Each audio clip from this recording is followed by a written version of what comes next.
आज सुबह सुबह बाहर टहलने के लिए गया था तो वृद्धाश्रम के बाहर एक बुजुर्ग बेहोशी की अवस्था में मिले। ऐसा लग रहा था कि रात के अंधेरे में उनको कोई चुपचाप छोड़कर चला गया था। डॉक्टर की देखरेख में 3-4 दिन में उनकी स्थिति में काफ़ी सुधार था। अब वो थोड़ा सा बोलने की हालत में थे। उनके विषय में जानकर आश्रम के संस्थापक मनोहर जी उनसे मिलने के लिए आए।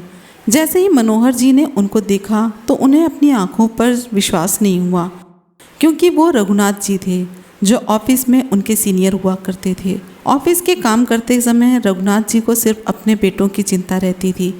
यहाँ तक कि अपने बेटों के भविष्य बनाने के लिए उन्होंने पेंशन का विकल्प ना लेकर रिटायरमेंट के समय ही सारा पैसा ले लिया था। उस समय मनोहर जी ने उनको ऐसा ना करने के लिए बहुत समझाया था, पर उन्होंने अपने दोनों बेटों को अपनी 2 आंख बताते हुए किसी की भी नहीं सुनी थी। आज मनोहर जी को देखकर रघुनाथ जी फूट फूट कर रो पड़े और बोले, रिटायरमेंट के कई वर्षों तक तो सब कुछ ठीक ठाक चला। उनको पेंशन नहीं मिलती थी, तब भी उनके दोनों बेटे कुछ भी नहीं देते थे। उनकी खुद की जमा पूंजी थी और मकान के ऊपर वाले हिस्से को किराए पे दे दिया था, जिस कारण उन दोनों पति पत्नी का खर्च आराम से चल जाता था। अभी 1 साल पहले दोनों बेटे बहुत जल्दी जल्दी उनसे मिलने आने लगे।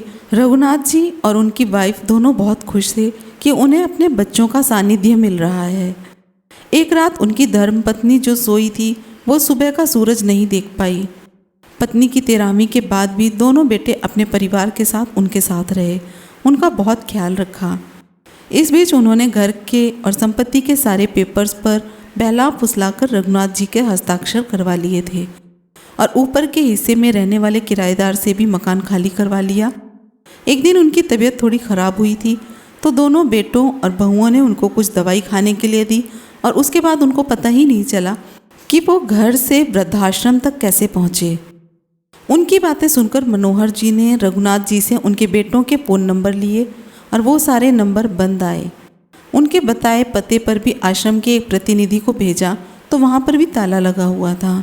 रघुनाथ जी के पास दोनों बेटों का पता भी नहीं था।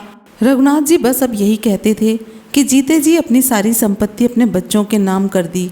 ऐसा करके मैंने खुद ही अपने पाँव में कुल्हाड़ी मारी है। काश समय रहते हम सब भी सबक सीख जाएं तो जीवन की संध्या में इतना दुख ना झेलना पड़े। वीडियो अच्छी लगी हो तो लाइक कमेंट शेयर तो बनता ही है। चैनल को सब्सक्राइब करना ना भूलें। फिर मिलेंगे अगली वीडियो के साथ, तब तक के लिए नमस्कार।